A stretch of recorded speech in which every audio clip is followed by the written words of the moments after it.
how to watch changes patiently, watch our thoughts and emotions, gradually see the gaps between thoughts, slow down our thoughts, and make the gaps more and more apparent.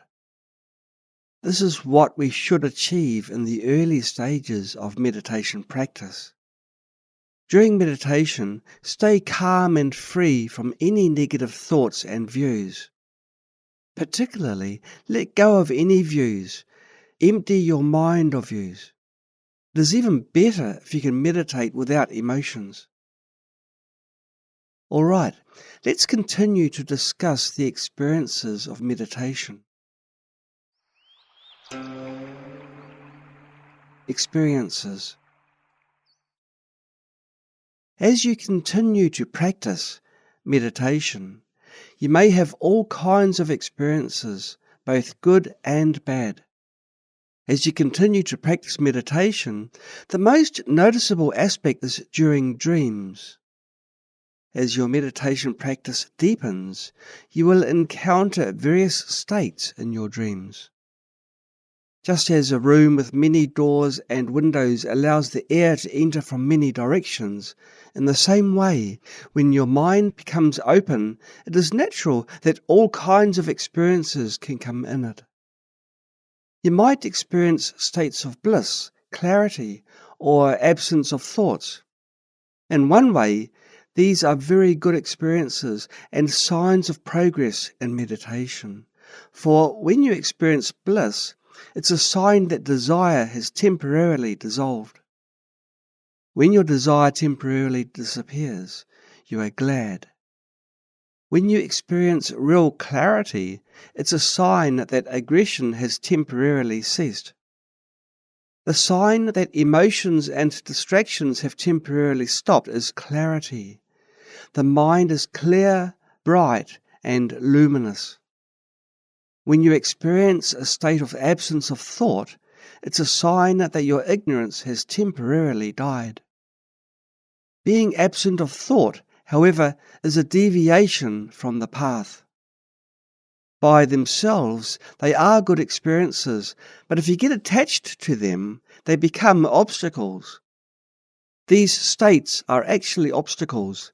They are experiences that arise during meditation. However, these experiences are not enlightenment or the awakening of wisdom. They are merely some signs or characteristics of the meditative process. Experiences are not realization in themselves. As clearly stated here, these experiences are not realization. But if you remain free of attachment to them, they become what they really are, that is, materials for realization. That is, a condition for realization. Going through these three aspects, bliss, clarity, and absence of thought. Negative experiences are often the most misleading because we usually take them as a bad sign. Negative experiences may not necessarily be bad things. In fact, the negative experiences in our practice are blessings in disguise. Look, this is contrary. Negative experiences are blessings in disguise. On the surface, they may appear bad, but in reality, they are a form of blessings. Try not to react to these negative experiences with aversion as you might normally do, but recognize them instead for what they truly are, merely experiences, illusory and dreamlike. These experiences, such as having nightmares on your spiritual journey, facing challenges during the daytime, or encountering seemingly negative experiences during meditation that may trigger fear or low mood, are actually manifestations of karmic habits. As you delve deeper into your practice, seeds of karmic habits accumulated over countless eons may even surge. Therefore, negative experiences are also materials for realization. They are experiences that help us attain spiritual awakening. It's like having a test. After going through a negative experience, if your mind remains undisturbed and unaffected by it, without generating negative emotions, when a negative experience fails to trigger negative emotions, it becomes a positive experience. The realization of the true nature of the experience liberates you from the harm or danger of the experience itself, and as a result, even a negative experience can become a source of great blessing and accomplishment. When experiences arise, you should see through their nature, devoid of inherent nature, illusory and dreamlike. In this way, you won't be deceived by them. Only by transcending these experiences can you possibly attain enlightenment. There are innumerable stories of how masters worked like this with negative experiences and transformed them into catalysts for realization. Therefore, no matter what experiences you encounter, whether they are considered positive or negative, they are all opportunities to boost our spiritual practice. Traditionally, it's said that for a real practitioner, it's not the negative experiences, but the good ones that bring obstacles. The experiences that you consider good, however, can lead to attachment. If you cling to the state of absence of thought, then after death you might be reborn in the realm of mental blankness. And once you leave there, you might be reincarnated as a snail and remain trapped in the ocean for countless eons. This is not good. Therefore, if you cling to the state of absence of thought, you are in danger. This is not enlightenment. It is merely an experience. Don't cling to it. If you cling to bliss, you will also become immersed in it, and after death you will be reborn in the form realm and remain there for numerous eons. So, negative experiences may not necessarily be obstacles, because when negative experiences arise, we are alert and mindful. We apply remedies to our minds and prevent ourselves from being swayed by negative experiences. However, when positive experiences arise, we don't apply remedies. Not only do we fail to apply remedies, but we also cling to and become immersed in them. When things are going well, you've got to be especially careful and mindful. The smoother things go, the more careful we should be. Because when encountering negative experiences or adversities, we tend to become tense, careful, and highly focused to deal with them. However, when positive experiences arise, we often become careless and less alert. At this time, devils may take advantage of the opportunity to sneak in. Therefore, when things are going well, you have got to be especially careful and mindful, as smooth sailing is difficult to pass through, so that you don't become complacent or overconfident. Overconfidence will foster ego. Remember what Dajjom Rinpoche said to me when I was in the middle of a very powerful experience. Don't get too excited. In the end, it's neither good nor bad.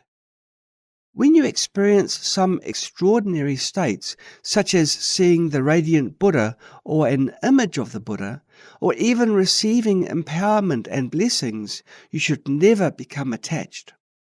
If you become attached, you may be influenced by devils. When positive experiences arise, you may become excited, thinking that you are about to achieve realization. When you see Amitabha Buddha radiating light to pick you up, once you get excited, devils will take advantage of this opportunity to sneak in, because you have become attached. If you become attached, the next time someone appears, It may not be Buddha, but a devil disguised as Buddha. You will become more and more immersed in this experience and deeply attached to it. You might go around telling others that Amitabha Buddha has come to pick you up, but in reality you have already been blinded by devils. So this is also a dangerous situation. While chanting Buddha's name, the appearing of the Buddha does not arise from attachment, but from bodhicitta, a pure mind that seeks nothing. Only when you chant Buddha's name with bodhicitta will Amitabha Buddha appear. If you lose bodhicitta and cling to good states, positive experiences, you will be influenced by devils. Therefore, it all depends on your mind. The key to discerning whether the arrived Buddha is a true Buddha, a false Buddha, or a devil lies in your mind. What comes forth is determined by the state of your mind.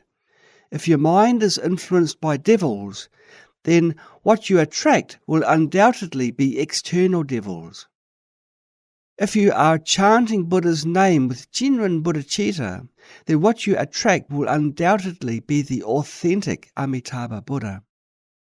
The mind and the object correspond to each other. He knew I was becoming attached to the experience. That attachment, like any other, has to be cut through. What we have to learn in both meditation and in life is to be free of attachment to the good experiences and free of aversion to the negative ones. We need to pay special attention to this, both during our meditation practice and in our daily lives. Even though we may not have much experience in meditation, we do have numerous experiences in samsara. In samsara, there are positive experiences such as gaining wealth and prosperity, as well as negative experiences such as being diagnosed with a terminal illness and losing family and possessions. How do you confront such adversities? They are also experiences. How do we face these various experiences in samsara? In meditation, there are subtler new experiences, both positive and negative. Whether these experiences are positive or negative, we should use mindfulness to deal with them. Maintain mindfulness and vigilance, and don't get lost in these experiences. Dajom Rinpoche warns us of another pitfall, drowsiness, which is also difficult to deal with. On the other hand, in meditation practice, you might experience a muddy, semi-conscious drifting state, like having a hood over your head, a dreamy dullness. This is really nothing more than a kind of blurred and mindless stagnation. How do you get out of this state? Alert yourself, straighten your back, breathe the stale air out of your lungs and direct your awareness into clear space to freshen your mind. When you feel drowsy, straighten your back, take deep breaths, open your eyes and gaze into the clear space. If you remain in this stagnant state, you will not evolve. So whenever this setback arises, clear it again and again. It is important to be as watchful as possible and to stay as vigilant as you can. If you feel really drowsy while sitting, it's better to take a short break. If the problem is not drowsiness, but rather a habit of drowsiness, you can stand up and wash your face, do some physical exercises or a few jumps, and then sit down again in an upright position. Especially, you need to sit upright, as failing to do so will likely result in drowsiness and may quickly lead to a semi-conscious state. Whatever method you use, drop it or simply let it dissolve on its own when you find you have arrived naturally at the state of alert, expansive, and vibrant peace. At that moment, you are very alert, expansive, and especially peaceful. Your mind is in a state of vibrant peace. Then continue to remain there quietly, undistracted, without necessarily using any particular method. This method has already achieved its purpose. At this moment, you can engage in analytical meditation with mindfulness. We advocate practicing analytical meditation rather than clinging to this state. When some people experience this state, they stop using methods and dwell in that state, which is pure, expansive, and peaceful. They enjoy the peace and purity there, but this is not right either. We can temporarily dwell in this state for a period, but we shouldn't stay in it for too long, as it can lead to attachment. When you enter this state, you can temporarily stay in it for a while, but you cannot linger in it for too long, as it can lead to attachment. However, if you do stray or become distracted, then return to whatever technique is most appropriate to call you back to the right state of peace, purity, and expansiveness. The real glory of meditation lies not in any method, but in its continual living experience of presence, in its bliss, clarity, peace. During meditation, we experience clarity, peace, and joy, instead of drowsiness and distraction. And, most important of all, complete absence of grasping. We are not attached to these experiences. Instead, we maintain a state of mindful awareness. Even though you experience clarity, you are not immersed in clarity. Even though you experience peace, you are not immersed in peace either. Instead, you stay mindful. The diminishing of grasping in yourself is a sign that you are becoming freer of yourself.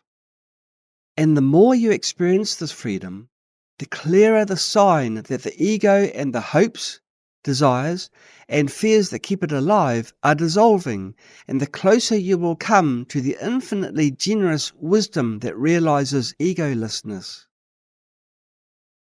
Your attachment to the ego is gradually loosening. Although ego still occasionally appears, your attachment starts to have gaps. Previously, your ego grasping was constant, without gaps, and strong.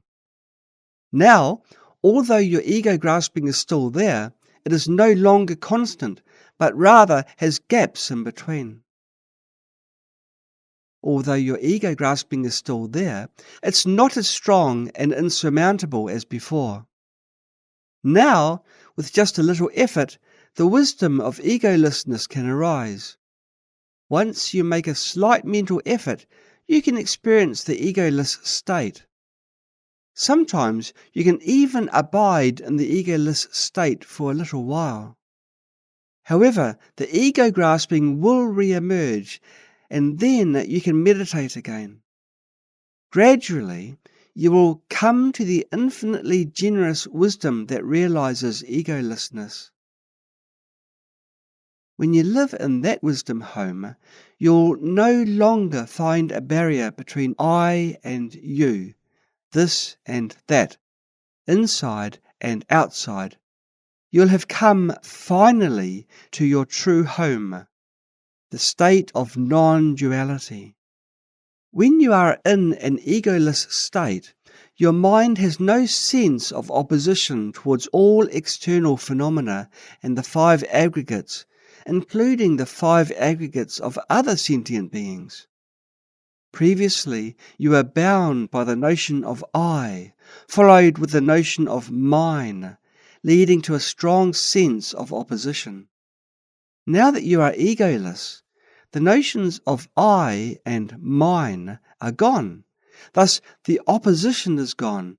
Non-opposition is non-duality. Duality means opposition, inside and outside, you and me, this and that. We are strongly attached to the notions of you and I. Despite talking about the wisdom of egolessness every day, in daily life we are still strongly attached to the notions of you and I. With just a slight lack of mindfulness, you may start to firmly cling to you, I, and mine. Therefore, it's very difficult to transcend from practicing virtue to pursuing liberation. This process is really hard. Many people enjoy practicing virtue, which is certainly important as it is the foundation of the path to liberation. However, many people are addicted to practicing virtue and cannot transcend it.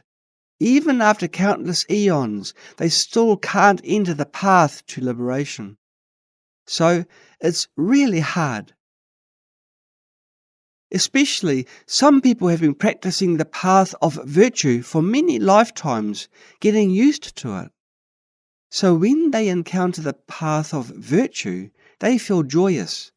They have formed a habitual tendency and attachment to it. Thus, it's hard for them to generate renunciation and let go of the path of virtue. Therefore, we should study all contaminated things are suffering. We need to carefully meditate on the suffering of change as well as the pervasive suffering. If you haven't seen through the suffering of change and the pervasive suffering, you can never transcend the path of virtue. Because you lack the wisdom of all contaminated things are suffering, you cannot transcend the path of virtue, and you consider it good, how wonderful the path of virtue is. You regard the wealth and prosperity in the desire realm, whether in heaven or on earth, as superior and fortunate, thinking, why not enjoy worldly blessings life after life? However, this is just your daydream, because you cannot stay there forever. Even though you may have followed the path of virtue for many lifetimes, once there are no Buddhist or other religious teachings, you will decline after your accumulated merits run out. Being on the path of virtue, you certainly have merits. However, as you are enjoying the blessings, you are also consuming your merits. Thus, you will inevitably decline. Hence, where there is happiness, there must be suffering. Where there is suffering, there must be happiness. Suffering and happiness are always intertwined and inseparable. Therefore, when learning all contaminated things are suffering, we should carefully experience where the suffering of change comes from. How does happiness arise? Then we will discover happiness arises on the basis of suffering. Without suffering, there is no happiness. Therefore, our happiness is fake. Happiness arises on the basis of suffering, so it is definitely not true happiness. True happiness is free from suffering, while this kind of happiness arises only after suffering. Thus, it is fake. Since suffering is a prerequisite for happiness, how can this happiness be considered true happiness? It's established on the basis of suffering. It's like no matter what you add to cow dung, underneath it is still cow dung. Even if you place flowers on it, or sprinkle pepper, beef, or sesame powder, when you grab some and eat it, the taste of cow dung is still there. When you smell the flowers on it, even though there's the fragrance of flowers, the smell of cow dung is still there. On the foundation of cow dung, whatever you do, it's still cow dung. That's the meaning of the metaphor. All your happiness is built on the basis of suffering. Thus, it is fake happiness, not true happiness, not true peace. When the practice of the path to liberation reaches the state of the Buddha, true eternity, bliss, self, and purity, such peace and bliss is free from suffering. This bliss is not worldly happiness. That's why it's called bliss. It's not the suffering of change in the world. Instead, it is the inner freedom and peace that transcend the three realms. It is neither happiness nor suffering. It is completely free from suffering. Thus, it is called bliss. Only when we engage in such practice are we leading a meaningful life. Otherwise, staying on the path of virtue would be too shallow. You keep clinging to it, yet no matter how many blessings you enjoy, you are still on the cow dung.